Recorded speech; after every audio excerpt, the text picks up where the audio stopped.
সৃষ্টি করে কোরআন পড়া। স্পন্দন কাকে বলে? আরবের ইমাম সাহেবদের তেলাওয়াত যখন শুনবেন তখন আপনি বলবেন, হুজুর এই জায়গাটা যে কি ভালো লাগে, এই যে ভালো লাগে যে জায়গাটা, ওইটা একটু সুন্দর করে পড়ে, এটা আলাদা আপনার সৌন্দর্যতা সৃষ্টি করা আয়াতের মধ্যে। এটার কারণে আপনার স্পন্দন সৃষ্টি হয়, আমাদের ভালো লাগে। আমাদের বাংলাদেশের অনেক ছাত্র আছে মাশাআল্লাহ, হাফেজ সালে আহমদ তাকরিব, তেলাওয়াত আসলেই মাশাআল্লাহ সুন্দর, অনেক সুন্দর এই ছেলেটা।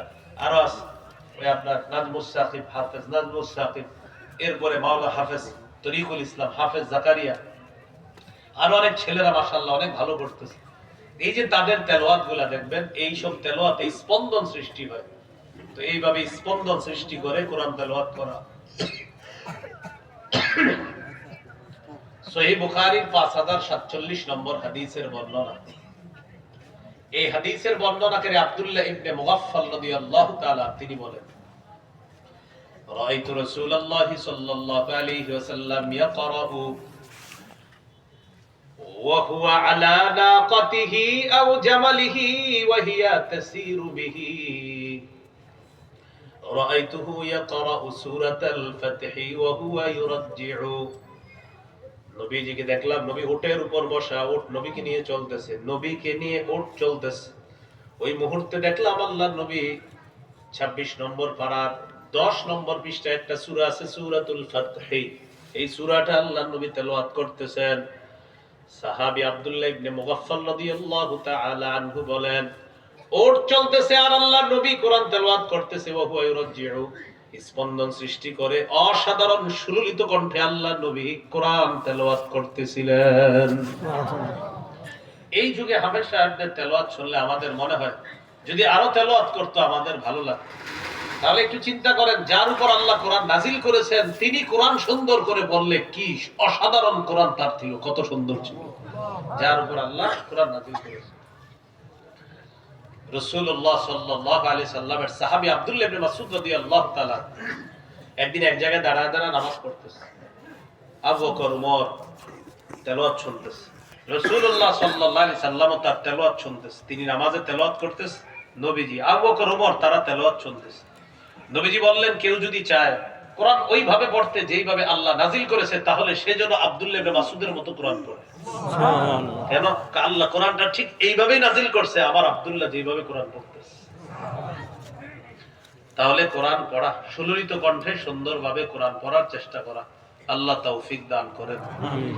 এই হলো 5 নাম্বার, স্পন্দন সৃষ্টি করে কোরআন পড়া। 6 নাম্বার, এটা আমার সাথে বলতে হবে, বলেন ক্ষেত্র বিশেষ। ক্ষেত্র বিশেষ, গোপনে কোরআন তেলাওয়াত করা। গোপনে তেলাওয়াত। আপনি রমজান মাসে রাত 2টা 2:30টার দিকে উঠে গেছেন, এখন একটু কোরআন তেলাওয়াত করতে মন চায়, আশেপাশে তো মানুষ ঘুমাইতেছে, এই মুহূর্তে আপনি কোরআন তেলাওয়াতের মাধ্যমে তাদের ঘুম ডিস্টার্ব করা যাবে না, তখন গোপনে কোরআন তেলাওয়াত করেন। তিরমিজির বর্ণনা 1335 নম্বর হাদিস।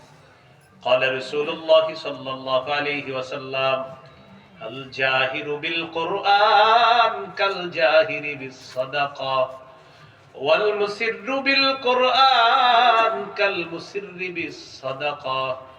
নবীজি বলেন, প্রকাশ্যে কোরআন তেলাওয়াতকারী প্রকাশ্যে সদকাকারীর মতো, আর গোপনে কোরআন তেলাওয়াতকারী গোপনে সদকাকারীর মতো হয়ে যায়। তাহলে 2টা 3টায় উঠছেন, আশেপাশে মানুষ ঘুমায়, ওই মুহূর্তে ক্ষেত্র বিশেষ কোরআন আস্তে তেলাওয়াত করা। এলো 6 নাম্বার আদব।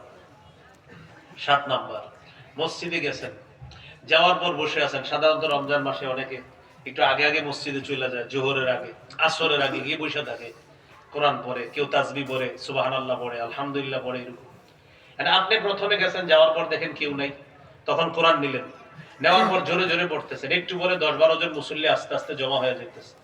তো জমা হওয়ার পর কেউ নামাজে দাঁড়ায় গেছে, কেউ বসে বসে জিকির করতেছে, তখন কি করবেন? তখন আস্তে আওয়াজের গতিটা কমায় দিবেন। তাহলে 7 নাম্বার, বলেন পরিস্থিতি বুঝে তেলাওয়াতের আওয়াজ কমানো বাড়ানো। তাহলে পরিস্থিতি বুঝে তেলাওয়াতের আওয়াজ কমানো বাড়ানো। মুসনাদে আহমদের হাদিস। قال رسول الله صلى الله عليه وسلم আলা কুল্লুকুম মুনাজিন রাব্বাহু। যখন তোমরা মসজিদে থাকো তখন সবাই তার রবের সাথে গোপন ইবাদতের মধ্যে সে লিপ্ত থাকে। সুবহানাল্লাহ। যখন সবাই তোমরা মসজিদের মধ্যে থাকো তখন তোমরা বিভিন্ন ইবাদতের মাধ্যমে রবের সাথে গোপন ইবাদতের মধ্যে তোমরা লিপ্ত থাকো। কেউ জিকিরের মাধ্যমে, কেউ বা নফল নামাজের মাধ্যমে, কেউ সুন্নত নামাজের মাধ্যমে, আবার কেউ তোমরা কোরআন তেলাওয়াত করতে থাকো।